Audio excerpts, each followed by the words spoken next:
अस्सलाम वालेकुम everyone. Last video में हमने लोगैरिथम लॉज डिस्कस किए थे। दो हमने किए थे, दो हम आज करेंगे। लास्ट में हमने प्रोडक्ट लॉ और पावर लॉ, ये दो लॉ हमने प्रोडक्ट लॉ और कोशेंट लॉ, ये दो लॉ हमने डिस्कस किए थे।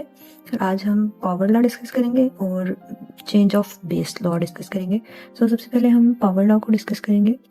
पावर लॉ को हम ये कह सकते हैं कि हमने इसको प्रूव करना होता है। इस लॉ को जो मेन है, इसमें ये होता है कि हमारे पास जो पावर होती है ना, वो हमने वैल्यू से पहले शिफ्ट कर देते हैं। ठीक है, हम इसको स्टार्ट करते हैं। Log of x with base b and power n, ठीक है, इज इक्वल टू एन, मतलब पावर हमारी फर्स्ट में चली जाएगी। Dot means multiply with log of x with base b. हमने ये प्रूव करना कि हमारी थ्योरी, ये जो लॉ है ये करेक्ट है।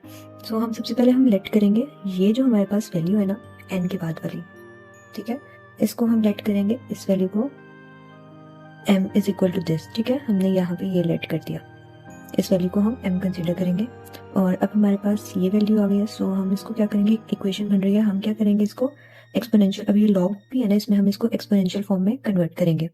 एक्सपोनेंशियल फॉर्म में कन्वर्ट करने के बाद हमारे पास ये वैल्यू है कि x is equal to b with power m। ठीक है, जो बेस है वो नॉर्मल वैल्यू बन जाएगी और जो इक्वल की दूसरी साइड पे वैल्यू है वो हमारे पास उसकी बेस की पावर बन जाएगी।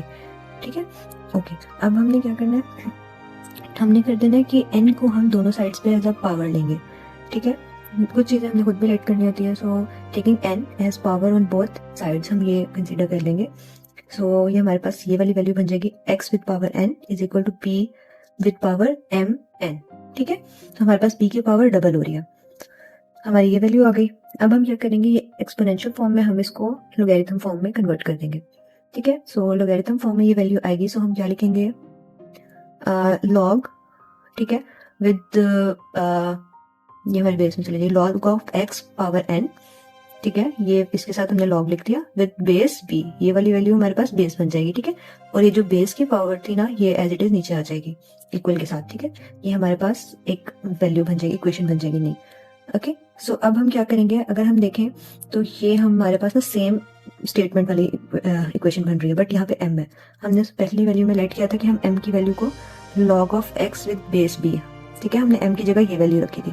हम दोबारा से उसको रिवर्स कर लेंगे, हम m की जगह log of x with base b रख लेंगे और हमारे पास एग्जैक्टली सेम जो स्टेटमेंट गिवन वैल्यू स्टेटमेंट थी ना, जो गिवन रूल था, ये हमारा वही प्रूफ हो रहा है। ठीक है, हमने बस m की जगह वैल्यू पुट कर दी जो m की हमने पहले स्टेप में लेट की थी। ओके, m हमने लेट किया, लेट्स सपोज m की वैल्यू ये है। इस तरह हमारे पास ये पावर लॉ प्रूव हो जाता है। आप अगर बेस b के साथ इसको सॉल्व करने में आपको कॉम्प्लिकेटेड लग रही है तो आप बेस b ना भी रखें, लेकिन ना रखने का फ़ायदा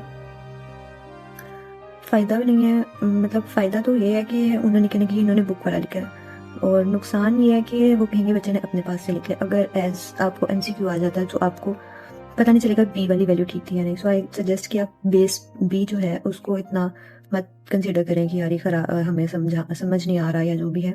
हमने मेन मतलब चीज़ पे फोकस रखना है, ये जो हमारे पास रूल है। ठीक है, पावर जो होगी, अगर वो लॉग के साथ कोई वैल्यू है उसकी पावर फॉर्म में, तो वो हम उसको पावर को पहले ला सकते हैं। ठीक है, ये हमारे पास एक रूल है लॉग में। ओके, अब हम अगला रूल पढ़ते हैं, हम अगले लॉ पर डिस्कस करते हैं, जो है चेंज ऑफ बेस लॉ। ठीक है, ये थोड़ा सा कॉम्प्लिकेटेड सा लगेगा बट इतना नहीं है, इजीली हम कर लेंगे इसको।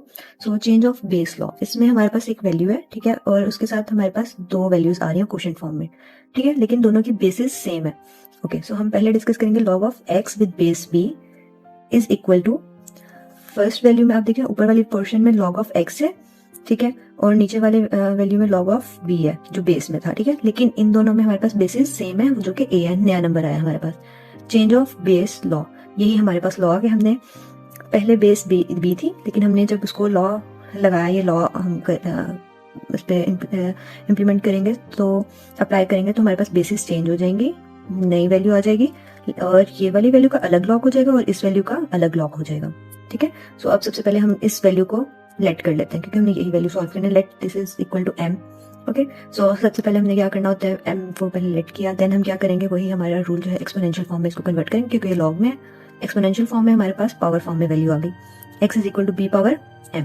ओके, अब हमने क्या करना है, हमने नई बेस लेनी है इसमें। ठीक है, तो पिछले वाले में तो हमने कुछ और किया था ना, उसमें हमने पावर n हमारे पास नई चीज़ थी वो हमने ऐड कर दी थी दोनों साइड्स पे, मतलब पावर n मल्टीप्लाई कर दिया था। इस वाले में हमने क्या करेंगे, इसमें हम log विद बेस a इसको दोनों साइड्स पे ऐड कर देंगे, मतलब ये log बेस a मल्टीप्लाई हो रहा है दोनों साइड्स पे, इधर भी और इधर भी। ओके, ये देखिए यहाँ पे आ गया हमारे पास।